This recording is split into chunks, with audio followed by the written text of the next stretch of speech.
Would you like a scarf? Hey, would you like a scarf? No, thank you. That'll go with what you have on. We're on. Good afternoon. This is Tuesday, December 10th, 2013. It's the Lee County School District School Board Briefing Meeting.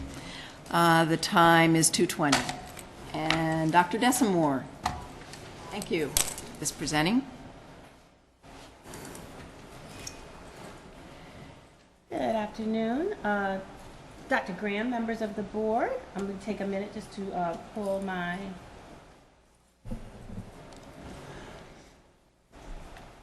we're here today to talk about the FY15 budget process.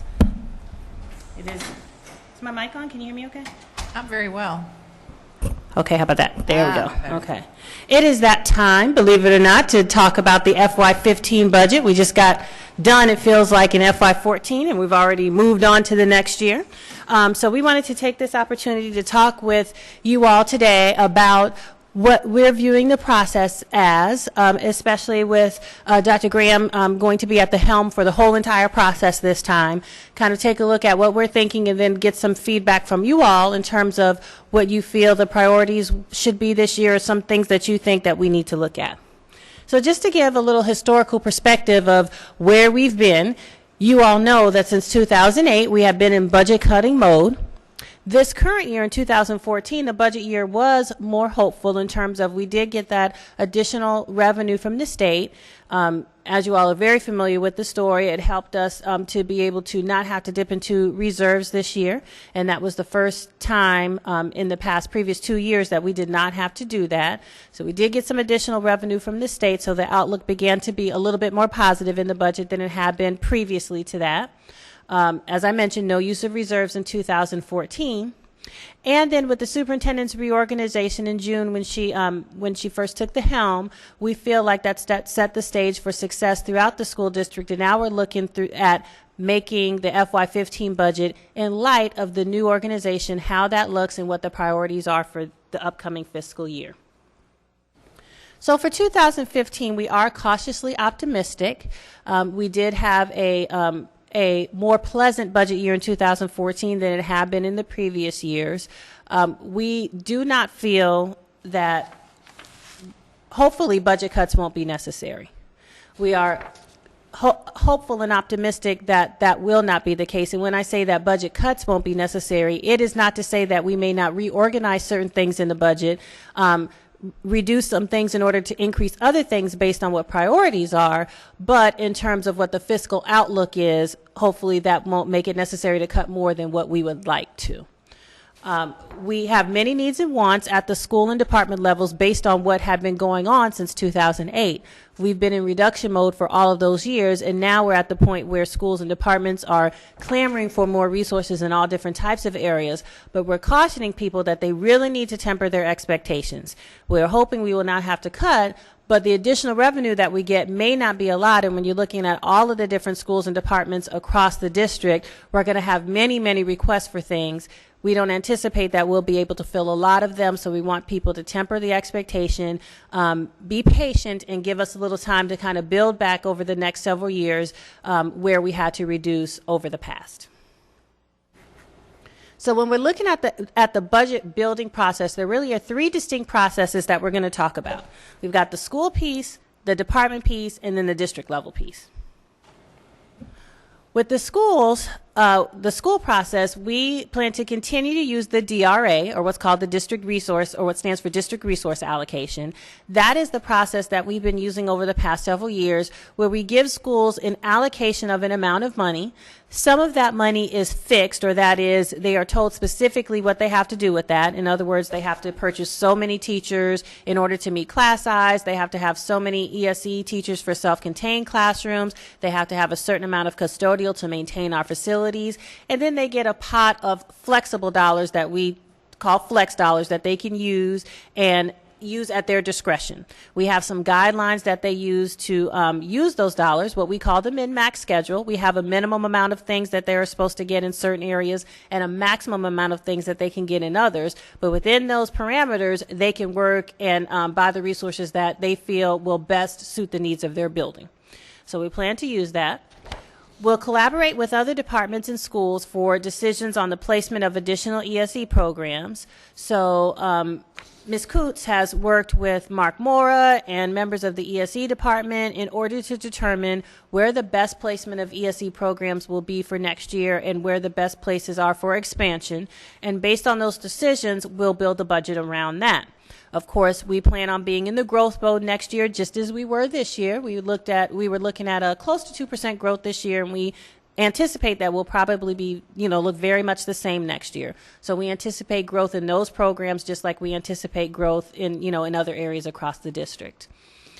The need for seats next year will be a challenge in some areas, and it's going to be a topic that we'll have to discuss further as we brief each month for the board. We've talked already about the strain that we have in some of our schools as far as the number of seats. And if we continue to see the same amount of growth in those areas, then we'll have some challenges to deal with in terms of how we place kids. But we'll continue to talk about that and come to some agreeable resolution as to how we do that.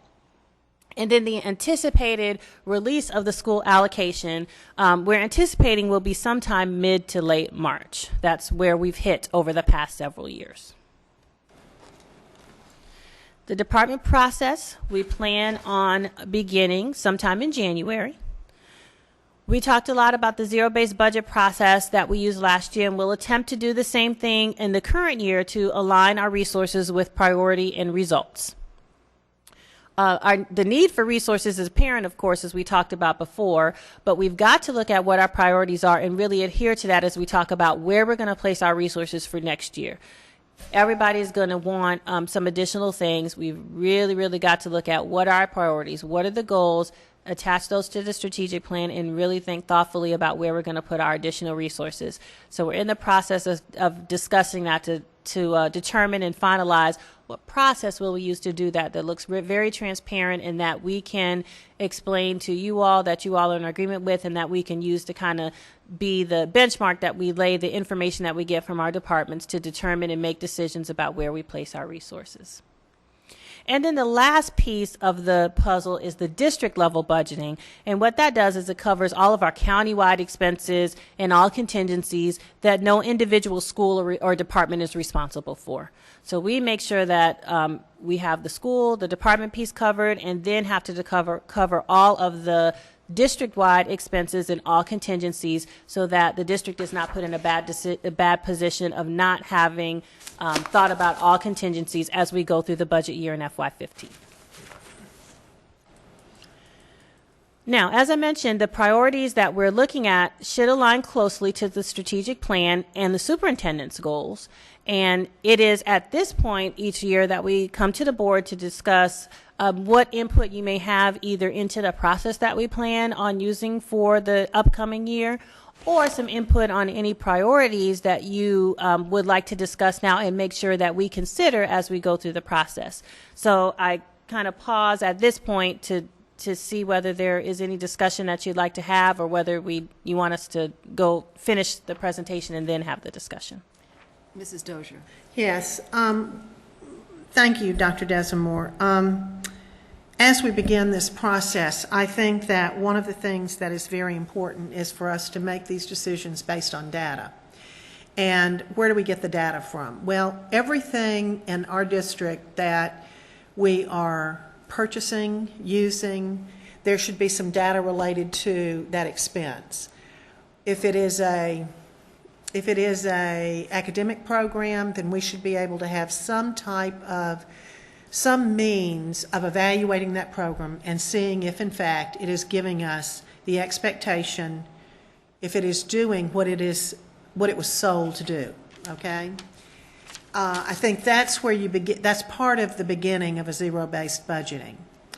In fact, I think Dr. Graham and Ms. Morgan and I were able to listen to a superintendent basically said that he came in, he absolutely demanded zero-based budgeting, and he said that I went straight across the board and I cut everything by 20%. I think y'all might remember hearing that conversation. I'm afraid I did. Yeah, I thought you did. So I'm not going to say we need to do that, Dr. Graham. Thank you. You can go. I'm breathing now. Because I think that particular district has a lot more Well, they're like almost the size of a state. Well, they're larger than a lot of states. So we may not be in the bargaining mode that they are. However, we are in the mode that we can receive data from all of these different programs that are out there. Now, they've been referred to as many different things. Some of them have been called sacred cows. Some of them have been, oh, we do that because we've always done it. Well, you know, when you are critically looking at a budget, you don't do something because you've always done it and it feels good and it makes me, you know, it's not going to impair whether or not I can function and do my job. Critically, we're going to have to look at those issues, I think, as we begin to go down this road. You know, we talked about the priorities, and in this this slide right here says priorities must align closely with the strategic plan. The strategic plan is what identifies the budget. In fact, if it's, you know, if you can't identify something and you cannot align it with the strategic plan, guess what? It goes out the window very quickly, because your strategic plan should drive your budget. And as far as any of our priorities, that is my priority. My priority is, if we are not getting the bang for our buck, if we are not getting positive results, and we're just using something because it's, oh, feels good and we like it, then I say it's time for us to look hard and fast, and we might have to do some dumping. And that's what my priority is as one board member. Thank you. Other board members? Yes, Mr. Scott. I agree with that completely. I do think we do a lot of things because they're a habit. It was comfortable to do them in the past without results, and the results are the measure of whether it's worth spending the money. And the money we spend is not just our money, meaning local money. It comes from federal taxpayers as well. So we are obligated, I believe, to look at everything we do in a very critical and thorough way to make sure that results are occurring as a result of those expenditures, whether they be for things or people or whatever the case might be. So I'm glad we started with the zero-based budgeting process. I think it's the right thing to do, and it begins with asking the questions at the lowest possible level. Do I really need to do this in order to deliver the results that I'm being asked to deliver? I do think the strategic plan is a critical piece in this, and we're still groping as to finding out what that means. And the sooner we get our act together on that, the better the whole process is going to be, because it will give them some very clear definitions of where they go with what they're doing. So, but I agree completely with Mrs. Dozier in terms of gathering the data on what we're accomplishing and moving on from there. Mrs. Fisher? Yes, thank you. My questions are regarding the allocations at the schools. When you talk about discretionary funds, and those are funds that can be used at the discretion of the building leader or principal, how is that determined? I mean, is there a formula that gives the amount for school based on population, or? Yeah, it's a several tiered formula. First, teachers are allocated to schools based on the amount of kids that we project that they're going to have for next year, so that's based on FTE. Then there's amounts for flexible dollars that we give to the schools, and that's based on weighted FTE. Okay. So what that does is that it means schools that have higher populations of kids that cost more, or that we get more money from the state, we in turn give them that additional money in their allocation. Okay. So the flexible dollars are based on weighted FTE, and then the custodial allocation that they get, that schools receive, is based on the square footage of a building. Thank you. And then can those flexible dollars be used for additional personnel? Yes, that's basically what they use it for. There's certain personnel that we prescribe how many they must have, Right. like teachers and certain ed pairs for self-contained ESE. Then the flexible dollars are used for all the other personnel in the building that we're not specifically prescribing for. Okay. Yeah. Great, thank you. And then I just had another comment regarding this strategic plan. I feel like we need to have frequent updates, and how are we progressing with that? Are we in progress? Are we? We will begin that process after accreditation. Okay. I made the decision to stick Okay, with what we had great. for the purposes of accreditation. And then about a month and a half ago, I think we had talked a little bit about the cost of programs and what are they and where are they, how much do they cost, how are they being used, and what's the results? Do we have any progress on that at this point? We are looking at every program. We're not only looking at the cost, we're looking at the end result. I heard loud and clear a couple of months, whenever that was, a month and a Right. half ago, Yeah. that we need to be able to support what we're doing with data. And I agree with everything I've heard from each of you so far. Some of the things we do are habit. Some are because somewhere along the way we were convinced that it would be a nice thing to do. We've got to get to must-have and positive results versus nice to have and feels good. And we're working to that end at this point. Thank you. I have several comments about this, but I'm going to wait until Mr. Ferguson is finished because I think the two presentations today go together as far as where we're headed. You okay? I have a couple more things. Well, and if I could just, I know for us to sit here and say that we need to have an evaluation and a report on every single product, every single item. I don't think that would be feasible for us to do in 1 year's time. Just like the process of doing RFPs, we did like a rotation system in putting out our, RFPs that had been there just because they felt good and it was easy to do.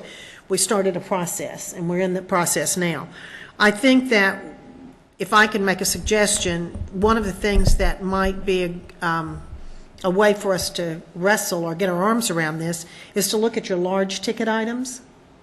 And if we could begin, strictly with the large ticket items and look at the data around that and then make decisions whether or not, we're getting what was prescribed or what was shared with us that we would get. There are certain things that obviously, such as personnel and in the classroom, teachers, that's an item that is one of our, I can't remember exactly what the percentage is. Do you remember what the percentage is, Dr. Desamore, what it is for teachers? Do you know what percentage of our budget is for teachers? Do you remember that? The percentage of budget just for teachers, no, not off the top of my head, but total overall personnel would be close to 70% of the budget. Okay. All right, 70% of the budget. So with that, I would say at least 35, 40% of that is teachers. Right, at Something, least, yes. somewhere around in there. And like that's something because of the class size amendment and a mandate, we have no authority over, because unless we, all of this board, had a collective conversation that we're going to choose to do like some districts do, and we're going to pay the penalty and we're not going to meet class size anymore, which I'm not saying that I would go down that road, but I'm saying that's the way some districts have chose to wrestle with the class size amendment, because actually the penalties for not meeting class size is much less than actually building enough seats for class size. But that's another whole And the reality conversation. of paying that penalty is questionable. Right, and I don't want to get into that. So I think if we could just look at those items that we do have authority over, because I'm saying that as far as the class size teachers, we don't have any authority over that. That's been mandated because we have chosen to do class size. And if we want to get our hands in that at all, we're going to have a real serious conversation around whether or not we're going to push class size off to the side. So anyway, that's where I am. Yes. You mentioned that there's been a budget reduction process since 2008. Do you recall what the budget was for 2008? Let me see if I have those numbers going I back. think it was like 1.2 or 1.3, I believe. It's higher than that. It's 1.2 now. 1.2 now. Then it must have been 1.4. So we're right back where we were in 2008. Was it With this year. 1.4? It is, I don't have those historical numbers in my book with me. However, I do know that this year, even the per per pupil amount that we received, we still weren't back to the levels that we were receiving in 2007. Total budget for 2008, I'd have to go back and look to find out what that was. Well, Amy, if you could pull that together just for some comparison's sake, so the board, Sure can. especially as we're getting into session, they're going to want to be able to speak to that with some certainty and authority when they talk to our legislators. Sure. So if that's the case, we're right where we were in 2008. We have made no progress when dollars are worth less today than they were in 2008. With many So- more students. Well, that was going to be the follow-up piece, is that we've increased the student population. So there are more demands on fewer dollars than there were 5 years ago. And that creates a great deal of pressure, and it makes it more and more important that we're only doing the things that we are absolutely required to do. And I think in 2008, there was some injection of federal funds between 2008 and 2010. Stimulus, right. Modified the problem that we had, so now it really does come out of the homeowner's pocket, so to speak. So let me ask one more question while I got the floor. Relative to the organizational chart that you put together, Dr. Graham, do you see any changes in that going forward that would impact it in terms of additional personnel that you would see necessary, or reductions in positions based upon whatever you might see as working, not working effectively, so forth and so on? I don't see any reduction. I see some reorganization. Dr. Adkins is working very hard right now. We've done nothing since Mr. Moore left as far as replacing him or a position like his. We believe we have to restructure that whole part of the operation. And so I think the chart may look a little different. I'm not anticipating, correct me if I'm wrong, Greg, I'm not anticipating taking much away. Is that a fair? But making it more efficient, I do believe. So I'm not looking for the organizational design to be a huge cost factor in the next budget. I think what we need from you all today, in addition to whatever other questions you have, we've already told schools in the formula they get, the part of the DA allocation that we say this you have to have, we will be including counselors. So with the exception of the small schools that we may allow to share. But if there are other, I'm most concerned at this point if there are very specific things like that that you all are interested in us being sure are part of a school's allocation or a department's allocation. We need to be sure we're not waiting until spring to hear that. We need to know that now while we're working, because we want to give those allocations for personnel to schools, as Amy said, mid-spring. So the personnel piece is probably the first piece we've got to get some resolution to, because it's the biggest piece, and then we can move forward with the other things. And I've joked about it, but I'm going to tell you that there is going to be, in my mind, some true resonating of the thought that we can do whatever we want. It's about choices.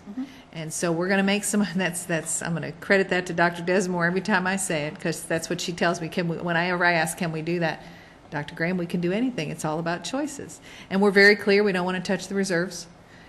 So there is a lot we can do in this district differently with the money that we have. Obviously, we'd like to have more, and we've talked about capital ad nauseum, and that's something has to give there.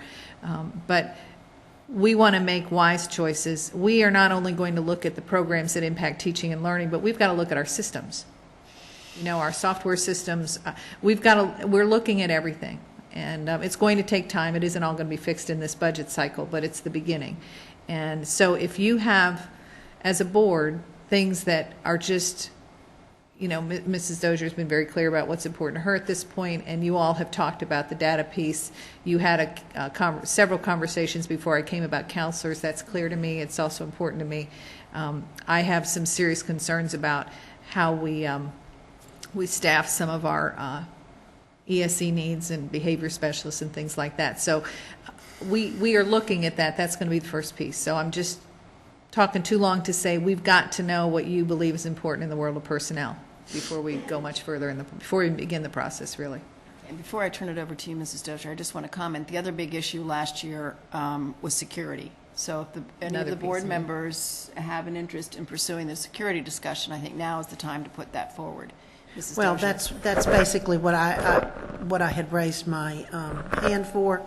I think that was a discussion, and I think that there was some direction that was given. I think that what would be prudent here would be to have or encourage everybody to have all of the same information. And there's one board member that is not here today, and I know that he was very interested, I believe, in the security piece. So this conversation, this segment of the tape would be very prudent for him to see, so that if in fact this is a discussion that he wants to have, he would be prepared to have it here at the table. I'll be sure that happens. Mr. Scott? To that end, I had a discussion last week with Chairman Kiker from the County Commission, and one of the two items I brought up was the importance of the SROs in our school as a security element and a preventive element on down the line.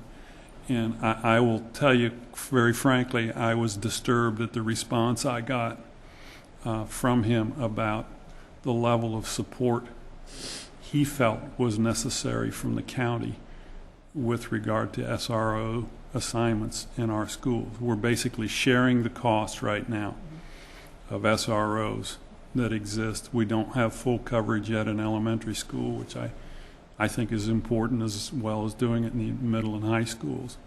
But that is a real and potential area of discussion that we will have to lobby aggressively with them about as things develop on their budget side for next year. I don't want to see that go away and another $1.6 or $7 million obligation come to us on a consistently restricted budget that we're dealing with. We're not a police department. We don't have any business being a police department. But I think there's a mutually beneficial arrangement that could be made between the two of us and continued as time moves on. But that's a real discussion that we need to have on an ongoing basis until it's resolved. And from my perspective, that conversation needs to be pushed sooner rather than later, because for budgeting purposes, we're talking 1.6 million versus 3.2 if we were to take it on ourselves. And in addition, you all talked last spring, and I agree that we're going to have to do something at the elementary level, and I've talked to Captain Smith about that, and he has a formula that it wouldn't require one for every school, but it still would be an additional cost. And in light of what Mr. Scott has been told by the commission, it may be that part of the cost we're going to have to take care of either way. So anyway, that's I'm not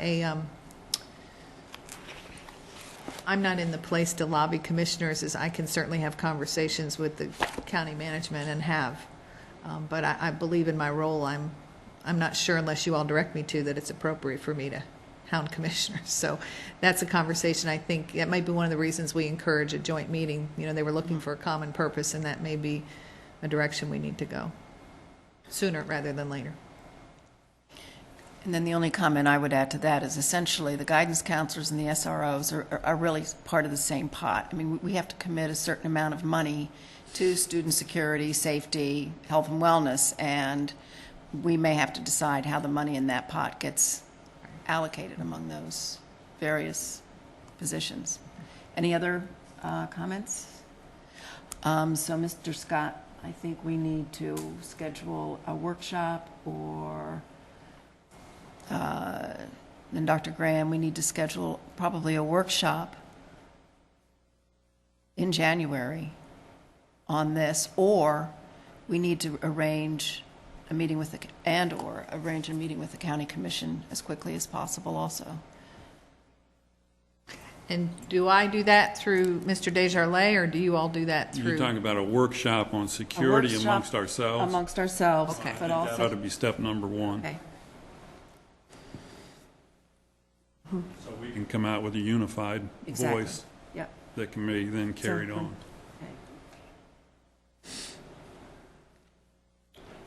That's Anything my else? opinion. Okay, good. Dr. Desamore? All right, so regarding next steps then, We want to establish specific timelines for schools and departments, and we'll, talk about those timelines with Cabinet and then continue to keep you all updated on what those look like. The FTE and budget projection process will begin. Officially, our FTE projection for FY15 will be due to the state in mid-January. Based on those numbers, we will then also begin a budget projection process for all of our schools, and then a total district-wide budget based on what we know of what's coming out of Tallahassee at that point. And then we'll do school-by-school projections, and the department process will begin. And then we plan on bringing updates to you each month as part of the budget process. And then beyond that, any workshops or anything that you all request or that we do will be in addition to the monthly updates that we bring you related to the progress that we're making in the budget form. So are there any additional questions related to what we've discussed today? I just have one last question, and that would be, then this budget for fiscal year 15, we are working with the current strategic plan in making those projections and those timelines and the process so choosing what we're going to do is being driven by the current strategic plan. Yes, being driven by the current strategic plan, but mostly by the superintendent's goals. So what we're thinking is that those superintendent's goals will dovetail nicely into the new strategic plan that then gets put in place. So we'll have good alignment between all those things by the time we end the process. Great. Thank you very much. Dr. Graham, did you want to? Well, I want Mr. Ferguson to do his presentation, but I will tell you when we're finished, I'm going to talk to you about how I believe what he's going to share will be the foundation, in addition to my goals, for the strategic plan. And so we're going to align to a plan we don't have yet, basically, but we know what direction we're going. Does that make sense? Yep. By the time the budget is finalized, we should have that plan in place, and there should be alignment. But I'll explain that a little more in detail after Mr. Ferguson. That what I just said made no sense except in my head, but it will make sense after Mr. Ferguson does his thing. Hopefully. Okay. Thank you very much. Well, thank you. Thank you. Could I ask one question Yes. before she gets away? You don't expect the timeline for the development of everything to be much different than it was last year, do you? No, I don't. Okay. I don't expect it to be significantly different at all. So we'll get enough early signs as to where the numbers are going to be from Tallahassee. Yes. Firm it up. Yep, I'm hoping so. Usually we get some good indication from them. They don't have to finalize their budget until late April, early May, but usually before then we have a good indication with all their runs of about where we'll end up, and we go forward based on that. And I can add to that what the Department of Education budget has a 2.2% increase in it for this year. Very small. Very small, and about 60 million of that is mandated expense, 40 million for technology, whatever, so. Yes, It's completely Flat. It's completely it's not enough. Right. We at the Superintendent's Association, we just looked at the table I was at with the counties that I was sitting with, and we were varied sizes. The $40 million would have covered just our table for technology, based on mandates by the state. So it's Yeah. completely insufficient for what we need. That's That's the Board of Education's budget. Yep. Yeah, it was disappointing, but, based on their work, we know that, what the legislature does is going to have, that's going to be what we're looking at. So those first runs coming out of there will tell us the story. Exactly. Okay. Thank you, Dr. Okay, Desimore. thank you. One of the members of the foundation board this morning at the meeting made an interesting comment, having been at the delegation meeting a week ago. And he said it was the first time he'd ever gone to one of those where it looked like every agency of government coming forward was making a real issue about we need more financial support and less meandering into our business from the state. And I thought Mrs. Dozier did a good job as the second presenter in laying that down, and it got picked up throughout the rest of the meeting. So it was an interesting comment by somebody who's been there many times. Well, we have completely flipped in our budget what we get locally versus what we get from the state. In the last 10 years, it's completely flipped, that the local dollars are much more than the state dollars. Hello, Dr. Ferguson. Hello. Mr. Scott, board members, Dr. Graham, happy to be with you today. We're going to kind of bring closure to what we started at your initial retreat, which was defining the world-class school system. And if you remember, it was one of the recommendations of, Okay, it was one of the recommendations of the last district accreditation was to get real clear about what our definition of world class. So we began that process with our district administrators in July, and we took them through the activity. We did the same activity with our cabinet members as well as our school-based principals, and then they completed the activity with their staff, and all of our department heads went through the world-class activity as well. So what I'm bringing to you today is kind of the culmination of all of that. So we have tapped all of our stakeholders to really have some meaningful conversation about defining what world-class is and coming up with a working definition that we'd like to share with you today, and then talk about how that information will kind of impact as we move forward and, as Dr. Graham said, begin the work or continue the work of developing our strategic plan. Again, our mission statement for our district is to ensure that each student reaches his or her potential. And so part of the work was really to look at what is the purpose of that mission statement. A written declaration of the organization's core purpose and focus that normally remains unchanged over time. And so based upon that conversation, I think the general feeling is that our mission statement should remain the same, that based upon the stakeholder groups, folks are comfortable with that. The vision statement, our current vision statement, is to become a world-class school system. And so when we look at what truly is a vision statement, we talk about that a vision statement communicates both the purpose and the values and answers the question, where do we want to be? So again, that kind of fits in very nicely with our activity in really determining what's our current state and what's our desired state and becoming a world-class system. It's just some captured some of the work, and it was really interesting to see the energy level and the collaborative work that both our district and our school-based departments and schools were involved in really looking at what is world-class and how would we define it in Lee County. This is an example of a Wordle, and again, if you remember, we took all of the information from all of our stakeholders group and we put it into Wordle, and this is the graphic that came up. And in Wordle, you'll see that words that are large or bold are those that terms that were used most prominently. So based upon all of that information, we have all of the input that was put into it. We have what we'd like to present as our working definition for world-class. So a world-class system definition, a world-class school system prepares every learner to realize personal excellence and to compete in a global workplace. So again, this is kind of pulling all of the information together. And then what we'd like to share with you is kind of a tagline that we're looking at to kind of remember that, because that definition is a lot of words to try and remember. And so part of our conversation is if we could come up with 4 words that anyone within our organization, if they were asked what a world-class school system is, what would that be? And so we have the acronym that is a PAIR, so if you remember that, which means to prepare, achieve, and inspire results. So we're able to take all of that information from that definition of world-class and pare that down to 4 words. I'll give you a second to kind of think about that. Any responses to that? Does that... I like it. I have a comment. Yes, ma'am. I realize it doesn't show up in Wordle, but there's one thing that concerns me in the definition, and that is there's no recognition of citizenship.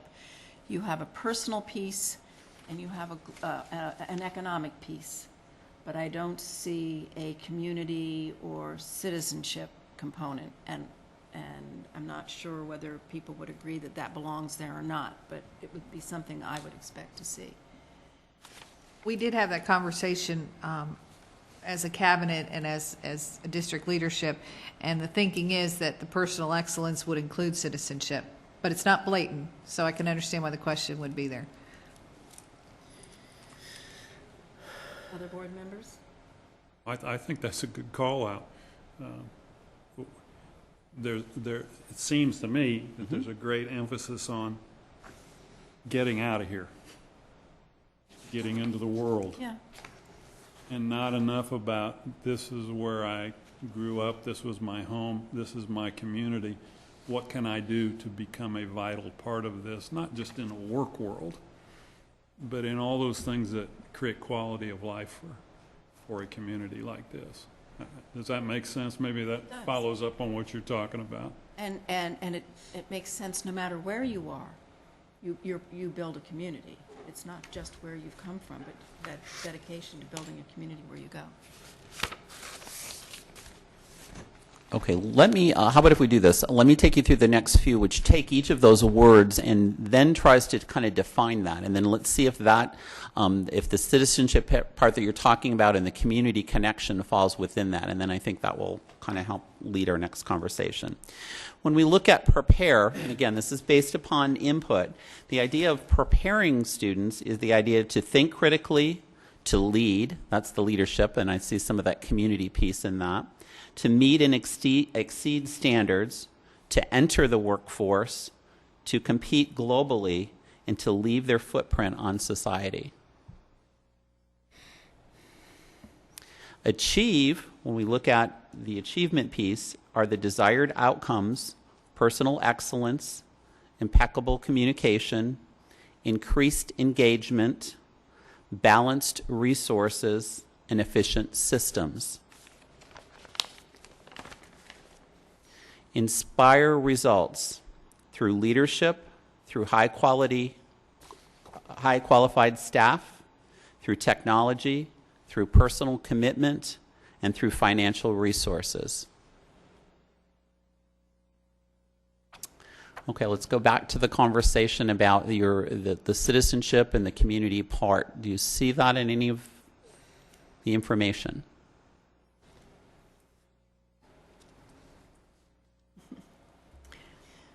Well, you can read it into a lot of that, but you don't see it screamed out Explicitly. Okay. What if we inserted, can you go back to the original statement?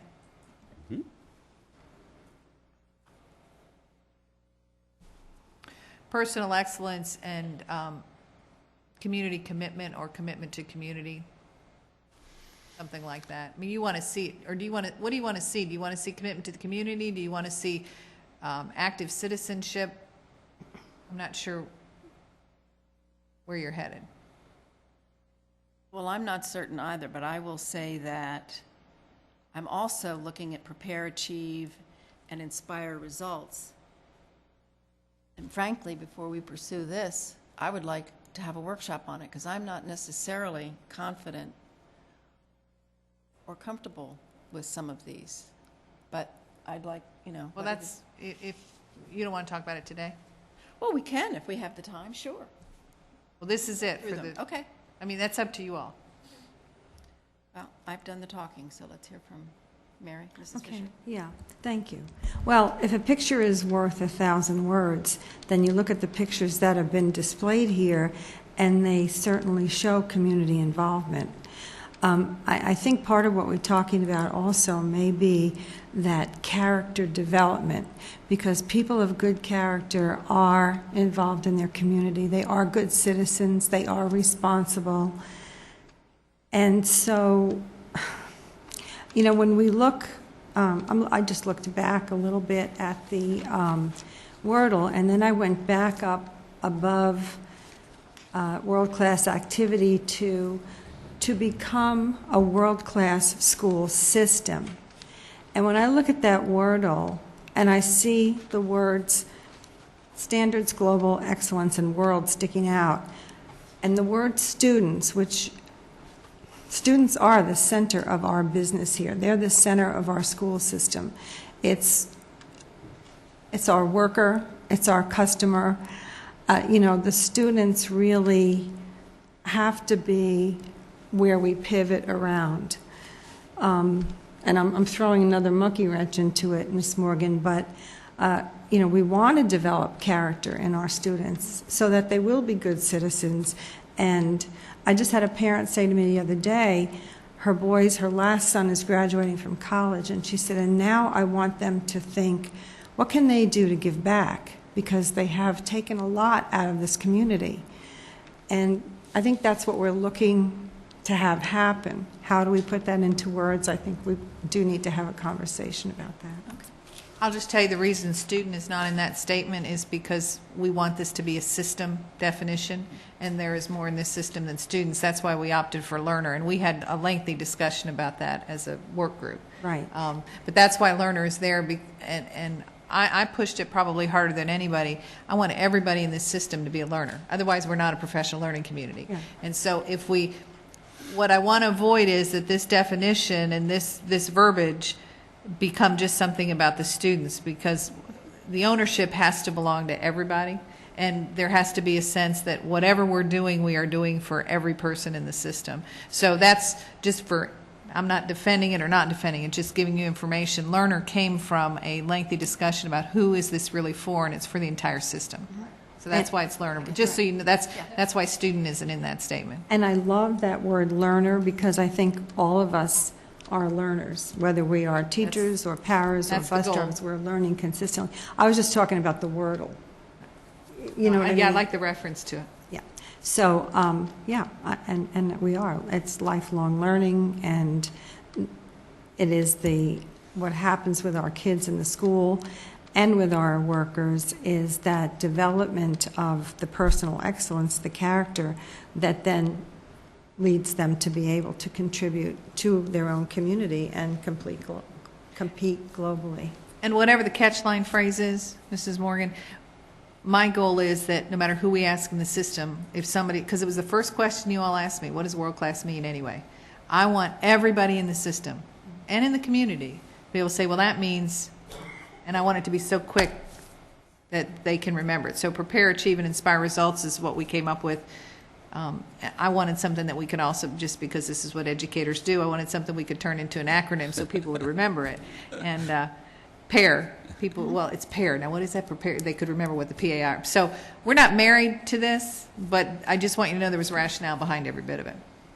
Mr. Scott? The definition, as I go back and read it again slowly, certainly talks about being prepared to realize your personal excellence. It talks about achievement, competing in the global workforce. But it doesn't talk to me about inspiring results, whether that be locally or wherever it might be within your own community. And I think that's a missing piece, and it answers some of what we've been talking about for the last few minutes here. How you can weave that in there in some way. I see many of our students being volunteers in organizations and making great contributions. To intensify that, to expand it, to me is important, because it does add something to the growth of them as an individual and their value to the community. And, so I think weaving something else in there that talks about. In both the statement and the catchphrase, or just one? Or Well, I'm just talking about the statement itself, because I believe you're hitting being prepared and achieving on a personal level, but there's not what results are being inspired. Personal results, that's great, but we're asking for more and looking for more, I think, is the essence of this conversation.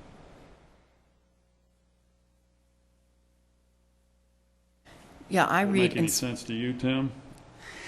And I think that we had a conversation around Inspire, and again, it's not something that you can directly, require of a student or an employee or something, but certainly setting up the condition or the climate to inspire. That's the engagement piece. That's the, hooking our students and our staff into seeing their purpose as a part of that. So when we talk about inspiring results, I think we talk about creating that climate or that culture that recognizes and supports all of our stakeholders in achieving those results. It could be academic achievement, it could be additional skill development, or anything that was a part of that. So I think when we look at results, it does kind of fit into there.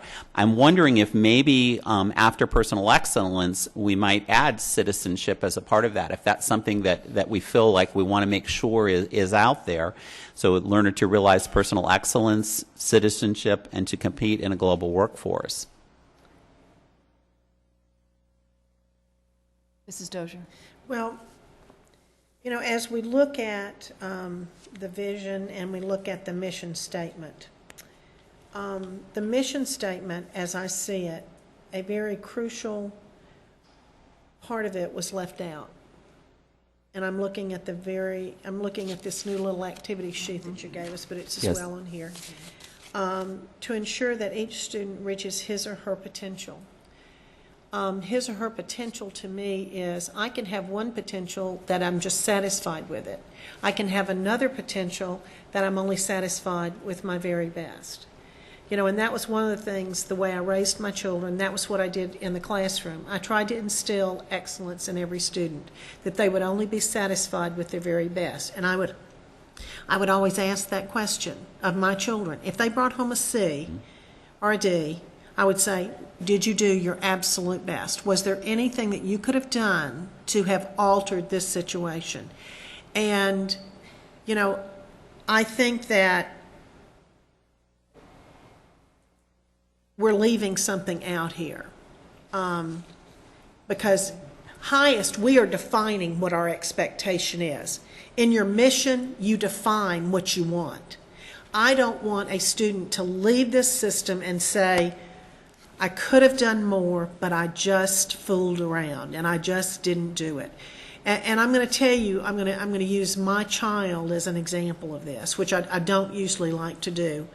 I don't like to use personal with business. But, my daughter, when she left high school, she said, after she got in college, she said, there were so many times that I just slid by. I did what I had to do. I wish that I had paid attention more. I wish I had, she did what she had to do, and she was satisfied with that in college, in high school. But it was not until later that she realized, boy, could I have used this now in this English class if I had only listened back, blah, blah, blah. And, when Miss Fisher was talking about character education, I think that is part of what we do in the classroom. Every one of us, as in the system, and as Dr. Graham says, that in order to really have a system of, if you look at it in systems, everybody has to be a lifelong learner. And that's, and that's what we instill in everyone. For instance, when we have Rader reads in a school, and the students see the teacher reading something that is significant and important to them, these are ways that we can model the behavior, model the expectation that we have.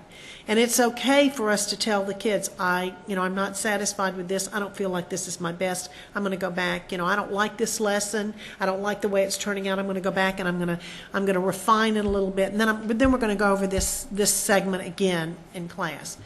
So that word potential, I don't know what the rationale was for leaving it out, but to me that is significant, because I think one of the things that I've heard people say is dumbing down systems, and I think if we put potential in there without the highest, I think we are dumbing down what our expectation is. And Dr. Graham and I have had this conversation. To be a world-class school system, I have a complete picture of what that looks like. Now, it may not be the complete picture of everybody else, but I always come back to this. And I've said it until I feel like my face is blue.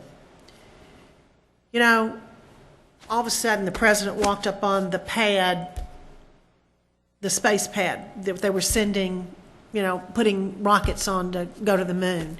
And the president asked the man that was sweeping, "What are you doing?" "Well, sir, I'm helping us to get to the moon." That man's vision was absolutely clear. He knew what he was doing. Yes, he had a broom in his hands and he was sweeping the dust and sweeping the rock pebbles off of the landing pad or off of the takeoff pad. But he knew what he was doing. He knew his part that he played in that. He knew the significance that he played. That's what we have to have as individuals. We have to instill that in every single child to where I know what I'm here for, because I do want to compete globally. I know what I'm here for. I'm going to only be satisfied with my best because that will make me a success in life. Now, I might be rambling to y'all, but I understand it. Well, and I think part of our when we were looking at the information, I think when you look at achieving potential, that's kind of hard to quantify that because that looks different for different students as a part of that. So I think the idea of realizing that personal excellence was an attempt at trying to pull that in and make it something that that we actually could measure a little bit more. Try this just to keep your thinking going. A world-class school system creates an environment for every learner to realize personal potential, understand commitment to community, and compete in a global workforce.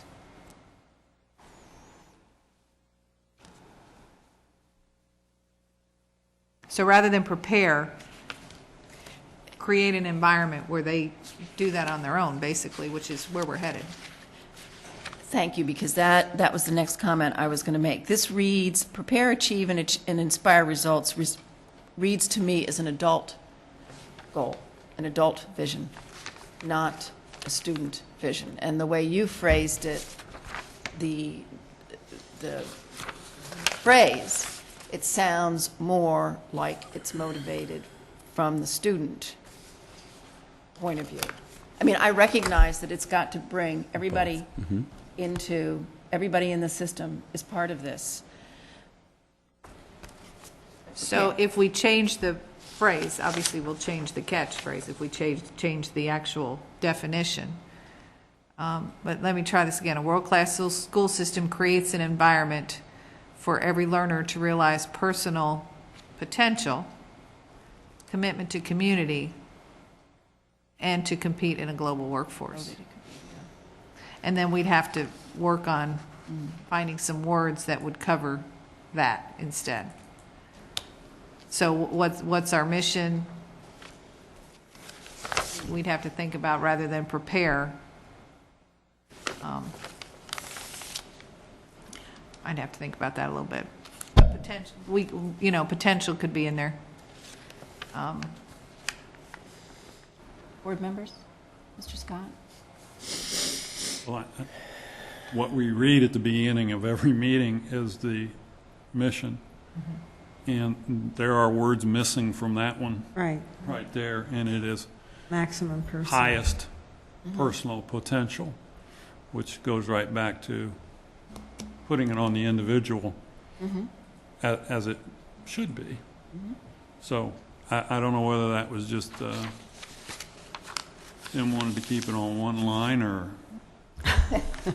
Hey, I don't have ownership in this. I'm just the messenger here, so I'm just trying to pull it together. It has to be what you're comfortable But with. I have always felt like the mission statement was right on the money, Well, that's why we didn't touch it. right on the money. We left, and that was the consensus. Remember, this sheet came from all the groups that did the same exercise you all did. So we didn't touch the verbiage on the mission. What we've messed with is how to define it. And then I'm pushing hard for something quick and dirty that everybody will understand. And words are hard because they have different meanings to different people. So we're looking for a few words that everybody can buy into. But I like what you said, that it is adult. You're right. Mrs. Fisher? Yeah, well, actually, we did take those two words Yeah, out. so we That- did mess with it. The adjectives before Did? person, Yeah, I didn't before think we person. I No, didn't this think- is not the statement. It was, I think it's reaches his or Her her highest potential. personal potential. My apologies, I didn't think we messed with the Yeah, mission. but as I look Wasn't at, intended to mess with it, so. well, I mean, and that's Thank you okay, for because that. that's how great changed. ideas are I mean, 'cause born. But I think, as I'm looking at this, and I'm looking at the definition of mission statement, you know, a written declaration of an organization's core purpose and focus, and we're talking here about the learners, all the learners. So I wonder what it would look like if we put, to ensure that each learner reaches his or her highest personal potential, and that includes our workers and the adults. I mean, Make it because a we, system mission. yeah, so that would make it more appropriate. Tim, that's back up on the, Back on the other side of on it. the mission statement. Yep. I see 3 nods. Are you nodding also with the learner? This is or her. I'm still out on it. Okay. So you said this is where there's some words missing, then you said from the original, in the mission statement, to ensure each Yes. student, okay. His or her highest potential is what it originally said. These are her highest personal Personal potential. potential.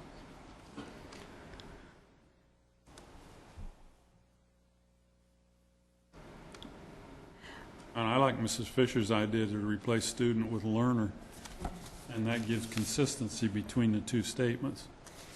Right, And I appreciate your rephrasing yeah.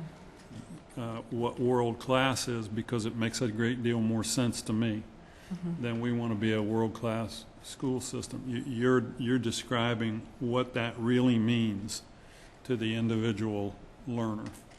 Did you And get they that? work together. That was our intent, right, of the world-class definition.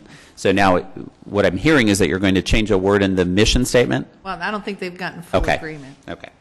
But that was what okay. If you go back to the World-class again? class, and if you can just plug in what I said so they can see it. All right. So Tell we'll- me again, go slow. Creates an environment for every learner, instead of where, for every, Okay. for every learner you've got, Yep. to realize personal potential rather than, yeah, okay, you got that. Yep. Understand commitment to community.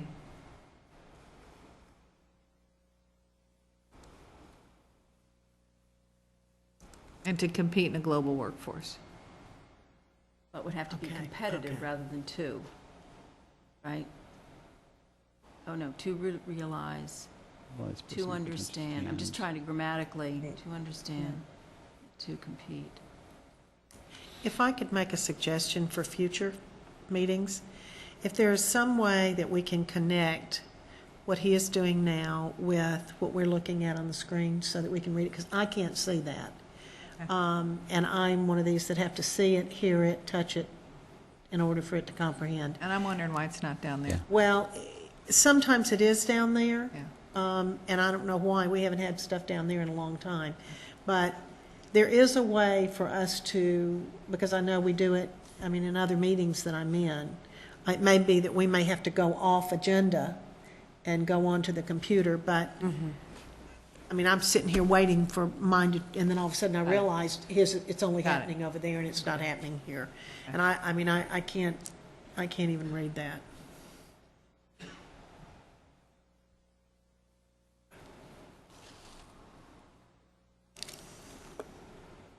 And we really don't need that, you're right, we don't need the two more than once, actually. Whatever. And that's wordsmithing, that's it. Does that better say what you all were concerned about?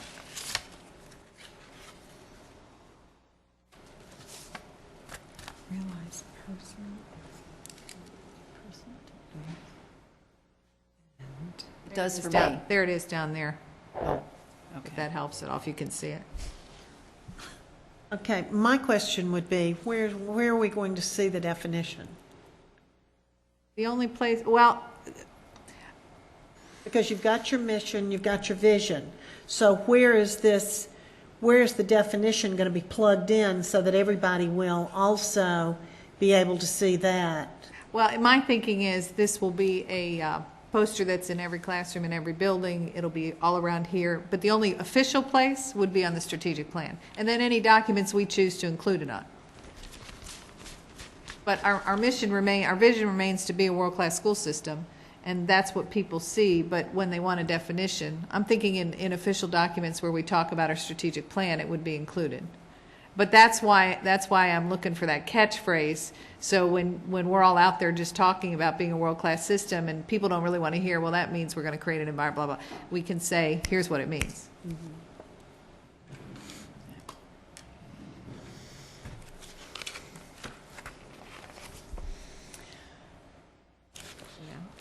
Board members, what do you want to do? Do you want to bring this back? Do you want to say, okay, let's move forward?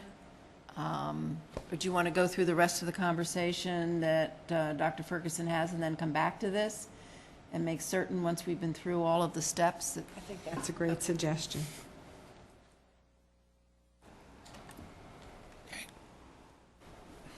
Okay?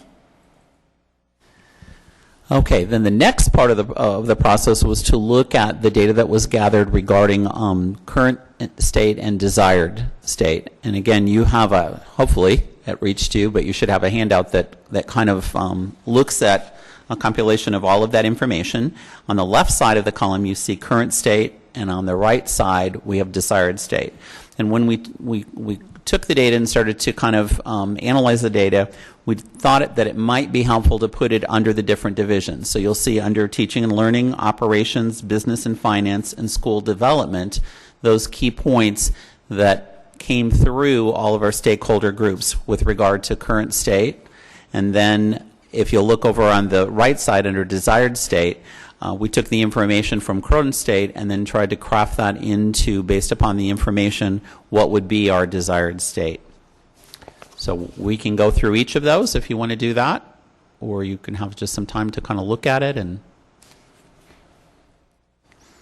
Okay, so if we look at teaching and learning, and again, this is information that came through as kind of a theme through the different stakeholder groups, that there is an achievement gap. Achievement gaps are closing, but they still exist. Again, if you look at that on the desired state, it would be the elimination of the achievement gap between student demographic groups. State standards provide a common set of educational standards, and standards twice in there, across the country. But again, I think the general feeling was now there are, whatever we're calling them now, but that there are a common set of standards, and that the desired state would be looking at proficiency levels of American students comparative to students in top performing countries based upon some more international standards. The next one is that we need to have a common district definition of what high academic achievement means, and I think that kind of goes back to some of our early conversations when we were looking at that. To have consistent and effective implementation of our state standards and alignment of our curriculum, instruction, and assessment standards across all schools in the district. So again, having that common understanding of what high academic standards are and being able to see that across the district.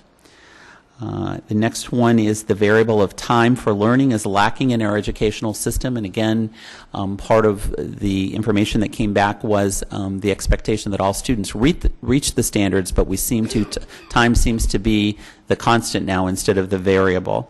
And so kind of looking at the ability to redesign systems and processes to look at maximizing learning and supporting achievement for all students. So having a little bit of variance in that.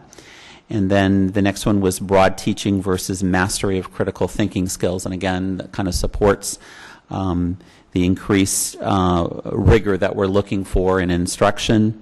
And then the ideas of increasing engagement of students and community through sustained involvement of student learning and achievement.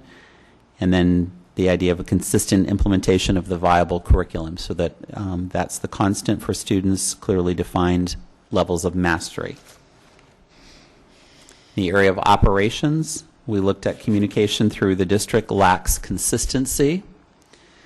And the idea would be to have, to continue to work toward that comprehensive district-wide communication system. Tim, excuse me. Yep. Isn't that on a, Yeah. isn't it on a slide? It's not on a slide, Oh, because it was not, no. Oh, I have it on, okay. Yeah. You have it on a slide? Yeah, we have it on Oh, a slide. then somebody else put it on a slide, because, okay. Is it not on yours? It is not on my PowerPoint, it's just in the handout Oh, part of okay. that. So she must have taken that and actually put it on the slide. Okay. Sorry, I was just That's wanted okay. people to see it. Are everybody where we are here? Because I'm reading from the sheet and you're I was obviously thinking from of the the side. people in the room. Oh, okay. In the area of communications, we looked at communication. We talked about the communications part. Current systems continue to rely on paper rather than automated processes and use of technology. So again, the desired state would be to look at transformation of district-wide systems and processes to be fully automated and to be more cost-efficient and effective. And then under operations, incentive pay divides teachers. And then desired state would be teacher compensation systems designed to and implemented to provide the highest quality teachers and adequate compensation. And then our teacher evaluation system requires continued clarification and modification. And then comprehensive system of teacher recruitment, induction, and retention to support the development of high-quality teacher workforce. And then technology resources are limited by budgetary constraints. And I think in the finance area, we address that through the alignment of priority areas. So in business and finance, the allocation of resources should be clearly aligned to outcomes. And Amy talked about connecting to our priorities. In our desired state would be the alignment of financial resources to performance outcomes. Educational system lacks a return on investment. The transformation of our educational system to support high proficiency areas for students. And then funding issues. And state and revenue funding to be adequate to effectively meet the needs of the school district. And then the last area, which is school development, there's a disconnect between leadership and schools. The idea of high-quality leadership in all schools and departments within the district to support achievement of students and effectiveness of staff members. And then the last one, not all systems aligned to support school improvement in the district. And again, our desired state would be to have clear and consistent alignment of all district systems and processes to support student learning and staff effectiveness. And I think the plan would be to take this information along with the outcomes of our district accreditation process and begin that or continue the work with our district strategic plan, which is, I think, what Dr. Graham is going to speak to. Board member questions? Thank you. Well, I'm going to make a comment. I sort of feel like this is a starting point and not an end point. I'm trying to think about our responsibility as being student achievement, period, given this definition. And the components are vision, structure, accountability, and advocacy. And I'm reading this and I'm seeing some vision statements, I'm seeing some structural statements, I'm seeing some operational statements, I'm seeing nothing about advocacy.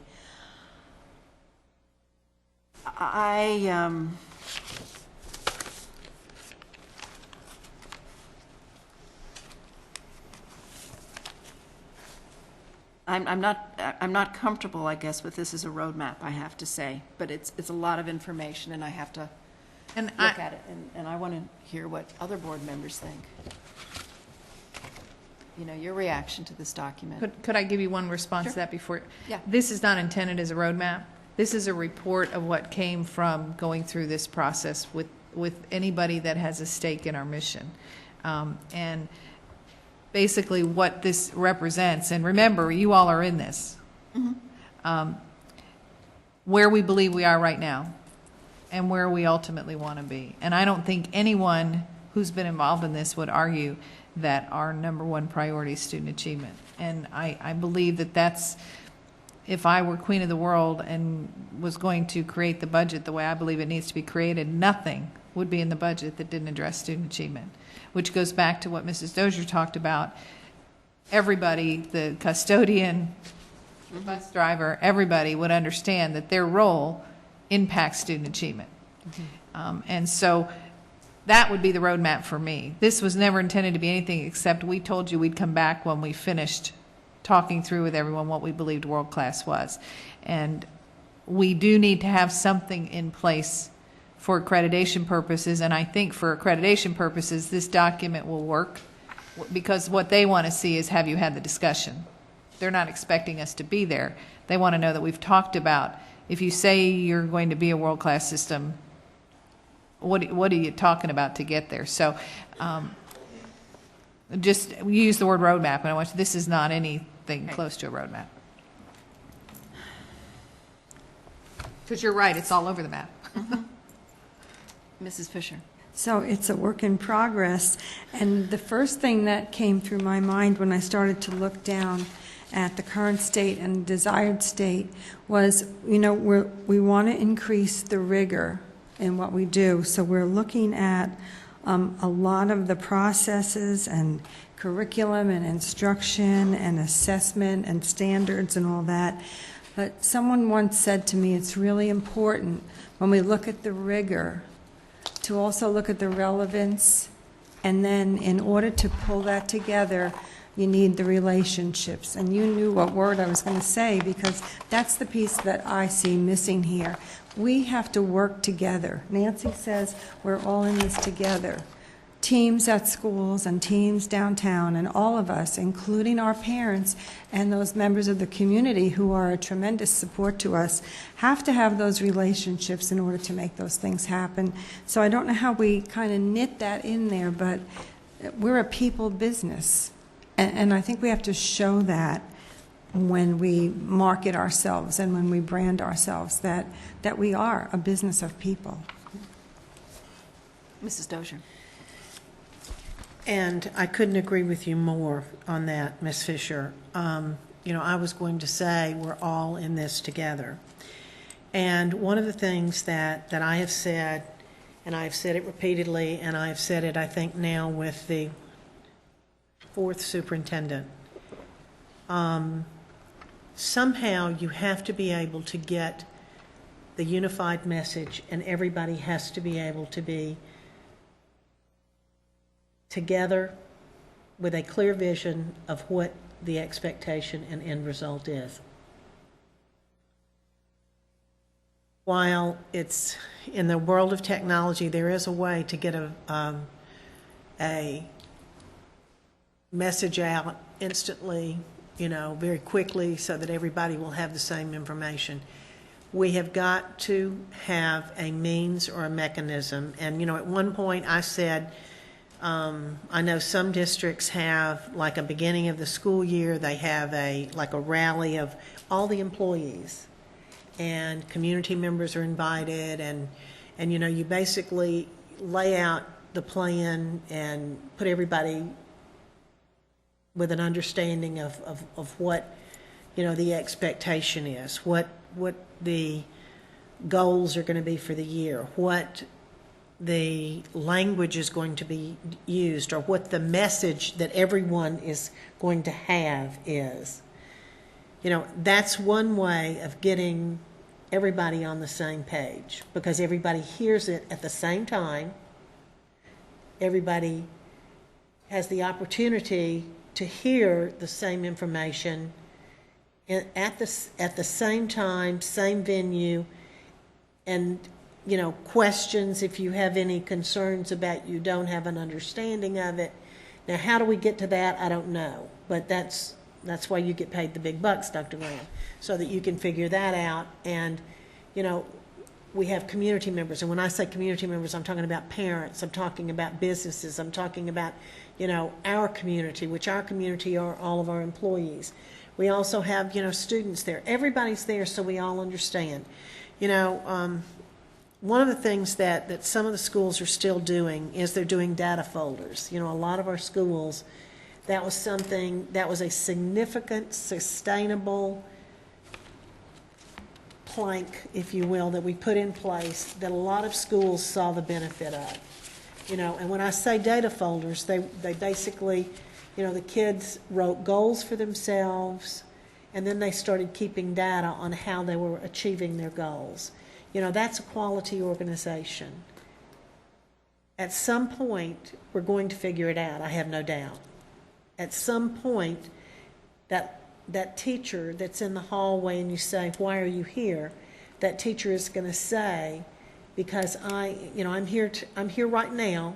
I'm staying, it's 4 o'clock and I'm here because I'm ensuring that every student will reach his or her highest potential, personal potential. I know we're going to get there. Now, I don't know how we're going to get there, but I know we're going to get there. And I know that, it's words, even some of our parents will get there as well.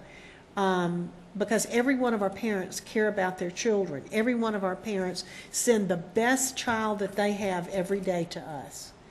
And we just have to find a way to collectively all have the same message, because I do believe we're all in this together, and that is so that every student can reach his or her highest personal potential. Mr. Scott? As a business person, the mission statement was always the most critical piece of collective information we had, because it was much like an anchor when you're out at sea and things get rough and you don't know where you might drift. You throw it overboard and it keeps you there until you get through that rough time. And I'm repeating myself, but I have always felt that the mission statement here was right on the money, because it focused on what we had to focus on every day. And if we could commit everybody to believing in that, putting their hand in the air and swearing to it, and not having an abundance of mission statements, which is, if you go to the individual schools, you will find an individual mission statement on too many of them. They're not consistent with the district's mission. We ought to scrub all that and get back to one that we That's the believe. goal. Huh? That's the goal. Consistently, and stop all the rest of it. I don't want to kill individual creativity at the school level by any stretch of the imagination, but we have got to believe in the same thing and do the same thing and consistently apply ourselves to it day in and day out. I wanted to ask a question about the desired state list of things. How many of those, as they appear there, would be 100% within our control? Okay? And I think there would be questions with a number of them. Therefore, we've got to have partners or people who are willing to cooperate with us somewhere along the line. So how many are 100% under our control, partially under our control, or not at all under our control? And if there are things in there that we can't control at all, then we ought to be scrubbing those out and not driving ourselves crazy. Let's deal with what we can deal with that gets us as close to the mission as we can possibly get, and not drive ourselves crazy with the ones we can't get close to. The other side of that is, on the current state, I'm concerned by some of the comments I see in there that we are not all in the same canoe with our paddles in the water together, stroking at the same time. And that has got to make you crazy and the entire organization somewhat schizophrenic. And we need to stop that just as soon as we can and get everybody in the same boat, pulling the oars in the water at the same time. The simple response to that, the current state, that's a leadership issue, and I'm taking that on. And when I say leadership, I'm going to start with you all, but I'm going to start with me, what I have control over, and that's a leadership issue. And we asked people to be honest. We needed to know what people really thought our place is right now. Desired state, I hear what you're saying. The danger in, if you want to change the word desire to ideal, the danger in limiting an ideal is you may actually think you can get there, and if you're really strategic, you're never really going to get there because you're always going to be moving forward. So some of these we know are, it would be ideal if we had control over our resources. It would be ideal if we weren't receiving mandates. It would be ideal if we could direct increased engagement of parents. All those things would be ideal. So are we going to focus on the things we have little control over? Probably not. We're going to focus on the things we can actually attain. But the more you attain, the more opportunity there is then to go after those things that are harder. So I think of desired state, if you would, as ideal, rather than this is where we get and then we've arrived. We will never arrive if we're really doing the work well, in my opinion. But as we prioritize, and again, this isn't a roadmap, this is just where we think we are and where we think what a world-class system looks like, because that really was the question we asked. What does a world-class system look like? And we're going to, as we build a strategic plan, that's where you're going to see reality. The strategic plan won't be the ideal. The strategic plan will be the work we can actually get done, and I think what you're asking for, you will see in the strategic plan.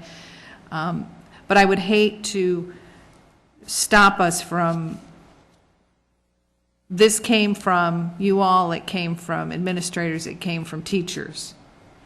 And this is where we would like our system to be. And you can say we kept parents out of it. You can say all those things. They will be involved in the strategic plan piece.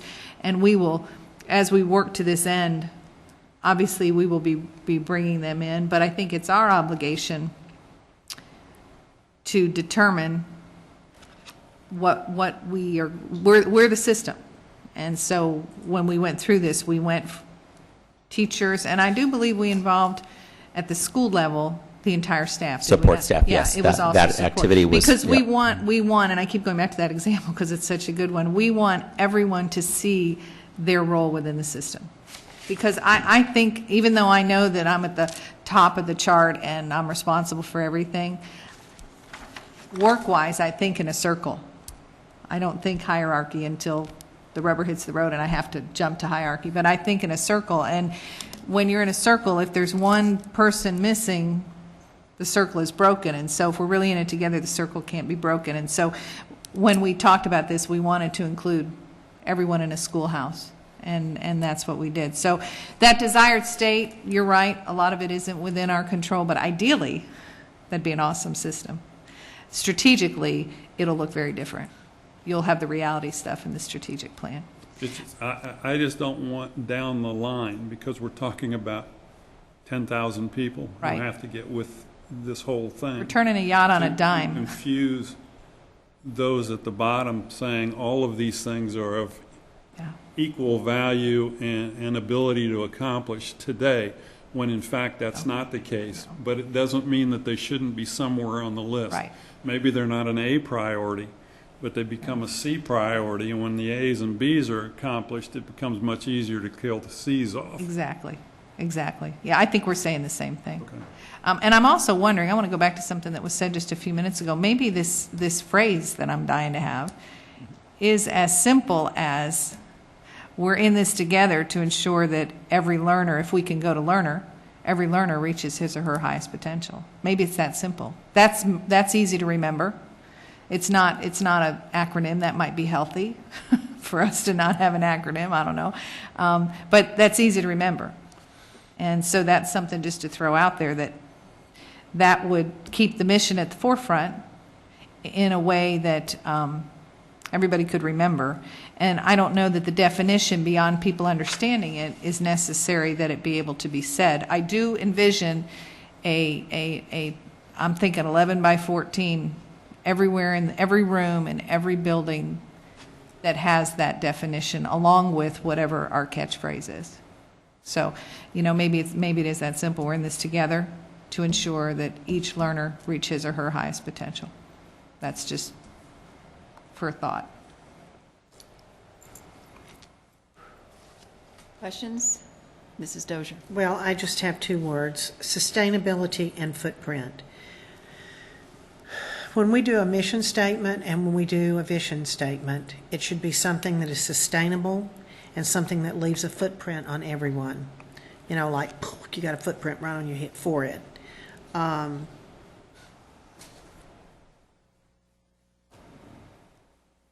think we are getting there, but in order to have sustainability, again, we're all in this together. Everybody has to be speaking the same language. And in a quality organization, it would be sustainable. I have a couple of nitpicks. Proficiency level of American students. comparative. Well, it should be proficiency levels of Lee County School District students comparable. This is not about American students, this is about our students. Consistent and effective implementation of, it should be, district standards that may be equal to or greater than state standards. Which one? Oh, is that? that's the third one. Consistent and effective implementation, I would say, district standards, because they may be greater than state standards. So we don't want to limit ourselves to state standards. Gotcha. And then down under business and finance, bullet 2, transformation of the educational system to support highly proficient students. I don't understand what that means. I'm not sure I did either when I read it, to be honest. I think it's the word order that's the...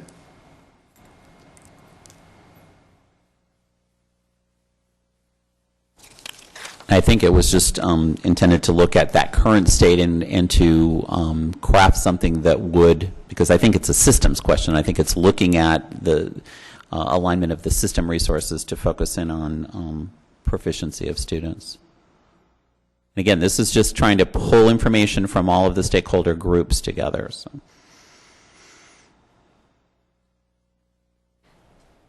Well, I'm assuming this becomes a public document, and people will refer to this, and so I think...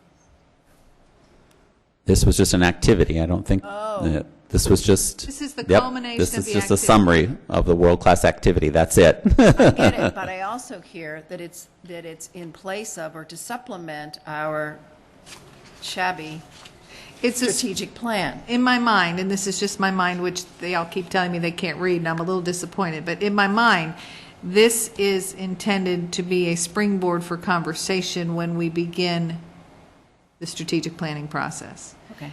to save us some work. And I think the other thing was that the recommendation of the last Correct. district accreditation was for the district to really define world-class. So I think this is at least an artifact of evidence that we've started that conversation, and so that's all this is, I think.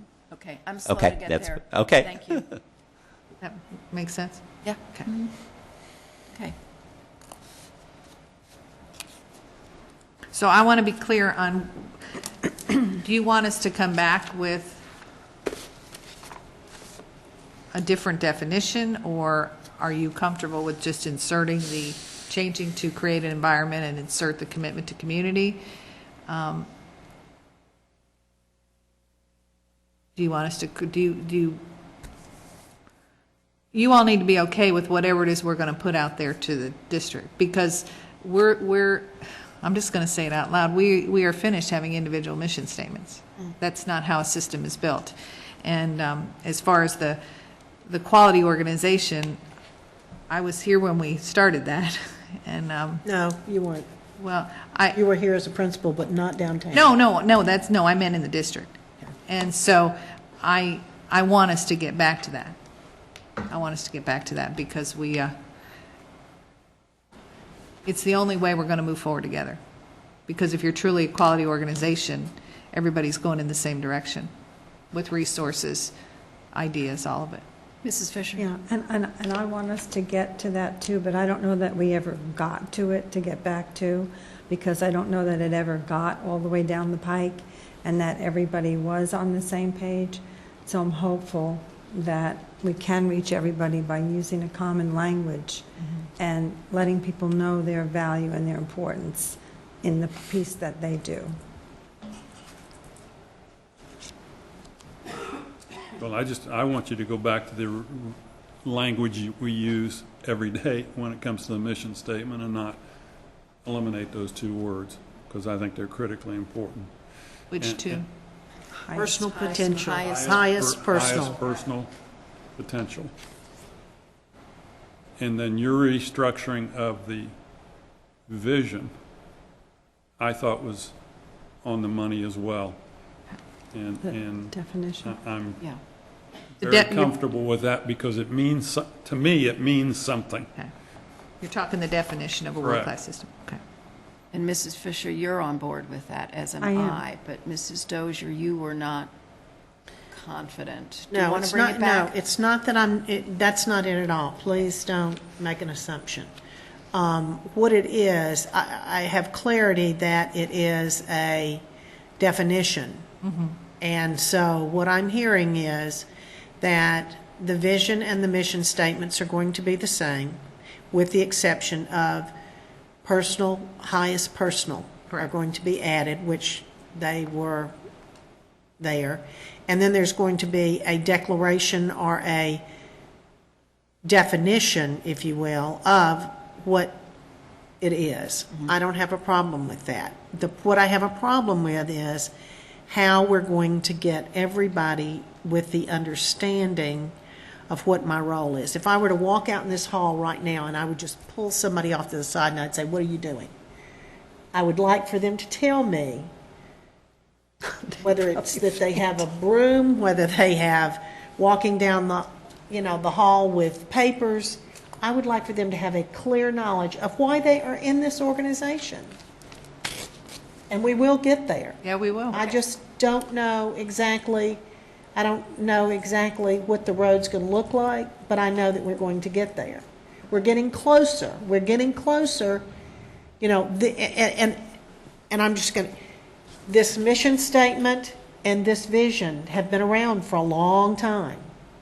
They have sustainability. Agreed. You know, and there was an old phrase that was used that a lot of people caught on to. The main thing is the main thing because the main thing is the main thing, and it's all about student achievement. That is the main thing. The main thing is, while we're all life learners, we're demonstrating that we are lifelong learners because that's why we're in this business. But the main thing is our product, our end product, and our end product are our students. That's the, you know, we don't make automobiles, we don't build houses, we build children for the future. And we want every one of them to reach his or her highest personal potential. But one step forward, I want every one of them to say, "This is the best that I could do, and I'm proud of it." Okay, so what getting I'm off the hearing is, soapbox I know, we have a vision, a mission, and a definition. That's, okay, done. Great. Mission accomplished, right?